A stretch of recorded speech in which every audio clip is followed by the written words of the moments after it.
Hi everyone, welcome back to my YouTube channel. Let's go guys. మా ఆయన కోసం కొన్ని స్నాక్స్ చేద్దాం. ఇంతకీ మీలో ఎంతమందికి సన్నకారపూస అంటే ఇష్టం? నాకు చాలా ఇష్టం, అరుణ్కి కూడా చాలా ఇష్టం. ఇంకెందుకు ఆలోచించడం, అదే చేసేద్దాం. సో సన్నకారపూస చేయడానికి ఏమేమి కావాలో, ఎలా చేయాలో నేను ఈ వీడియోలో మీకు చూపిస్తాను, చూసేయండి. సన్నకారపూస చేయడానికి ఒక మసాలా ఉంటుంది. సో ఫస్ట్ అది ప్రిపేర్ చేసుకుందాం. దానికి ఏమేమి కావాలి అవన్నీ మీకు ఇప్పుడు చూపిస్తాను. సో కనిపిస్తుంది కదా, కొన్ని గ్రీన్ చిల్లీస్, వాము, సాల్ట్ అండ్ దీంట్లో కొన్ని వాటర్ యాడ్ చేసుకొని మిక్స్ చేసుకొని పక్కన పెట్టుకుందాం. ఇలా స్మూత్గా బ్లెండ్ చేసుకోవాలి. ఇట్లా బేసన్ 3 కప్స్ వేసుకుంటా. బేసన్ 3 కప్స్ వేసుకుంటే 1 కప్ రైస్ ఫ్లోర్ వేసుకుంటున్నా. కొంచెం ఆయిల్ కూడా వేసుకొని, వేడి నూనె ఏం వేయక్కర్లేదు, నార్మల్ ఆయిల్ వేసుకోవచ్చు. అండ్ దెన్ మిక్స్ చేసుకోవడమే గాయస్ నీట్గా. వాటర్ సరిపోకపోతే జస్ట్ యాడ్ చేసుకోవడమే. మనం ఆల్రెడీ సాల్ట్ వేసాం కాబట్టి మసాలాలో నేను మళ్ళీ సాల్ట్ వేయట్లేదు. నేను ఒకసారి కొంచెం దీన్ని బాగా మిక్స్ చేసుకున్నాక నేను అన్ని టేస్ట్ చూసుకుంటా, ఏమన్నా కావాలంటే యాడ్ చేసుకుంటా గైస్. కొంతమంది నార్మల్గా కారం వేసి చేసుకుంటారు, అలా కూడా చేసుకోవచ్చు. నాకైతే ఇది ఎందుకో కొంచెం టేస్ట్ మంచిగా అనిపిస్తుంది దానికన్నా ఇట్లా చేస్తే. సో నేను ఇలా చేస్తున్నా గైస్. సో స్నాక్స్ 1 ప్రిపరేషన్ అయిపోయింది.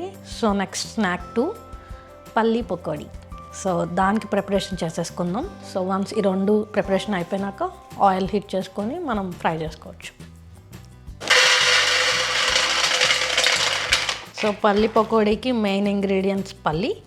సో పల్లి 1 kg తీసుకున్నాం. సో దీంతోపాటు same equal quantity of besan and rice flour. 1 cup besan వేసుకుంటున్నా.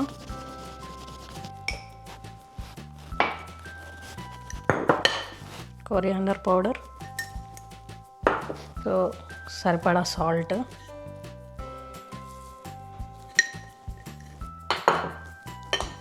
చిల్లీ పౌడర్, పసుపు వేస్తాం, గరం మసాలా, కొంచెం వాము ఇట్లా రబ్ చేసుకుంటా. కొంచెం క్రష్ అవుతుంది అన్నమాట ఇట్లా చేస్తే. ఫస్ట్ ఇవి కొంచెం కలిసేటట్టు మిక్స్ చేసుకోవాలి.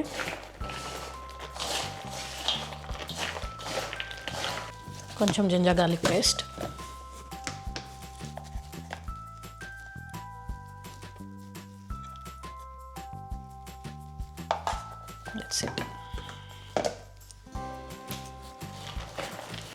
వాటర్ మాత్రం చూసుకుంటూ కలుపుకోవాలి.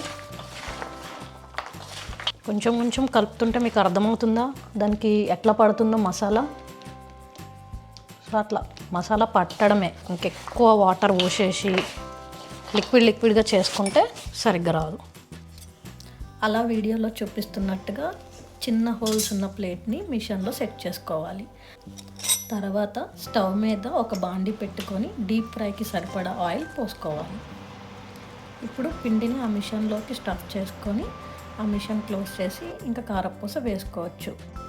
సో ఇది చేసేటప్పుడు మెయిన్ టిప్ ఏంటి అని అంటే, మంట లో ఫ్లేమ్లో పెట్టుకుంటే ఆయిల్ ఎక్కువ పీల్చేస్తుంది, హై ఫ్లేమ్లో పెట్టుకుంటే బర్న్ అవుతుంది. సో మీడియం ఫ్లేమ్లో కాల్చుకోవాలి. బోత్ సైడ్స్ అరౌండ్ 3 minutes కన్నా ఎక్కువ టైం. ఇంతేనండి, చూసారా, నచ్చిందా?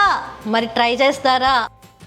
నెక్స్ట్ వచ్చేసి పల్లి పకోడీ. ఇందాక మనం ఆల్రెడీ కలిపి పెట్టుకున్నాం కదా, ఫ్రై చేసే ముందు మళ్ళీ ఒకసారి మిక్స్ చేసుకొని బర్నర్ని లో టు మీడియం ఫ్లేమ్లో పెట్టుకొని కొంచెంగా పల్లీస్ని వేసుకొని ఫ్రై చేసుకోవాలి. ఇది అరౌండ్ 5 minutes పడుతుంది ఫ్రై అవ్వడానికి. లాస్ట్లో ఇట్లా కర్రీ లీఫ్ని ఫ్రై చేసుకొని పకోడీ మీద, సన్నకారపూస మీద వేసుకోండి, మంచి ఫ్లేవర్ని ఇస్తుంది. చూసారా, ఎంతో సింపుల్ కదండి. సో మీకు కూడా క్రేవింగ్స్ అయితే ట్రై చేయండి. And see you all in the next video. Thank you so much for watching. Lots of love. Bye-bye.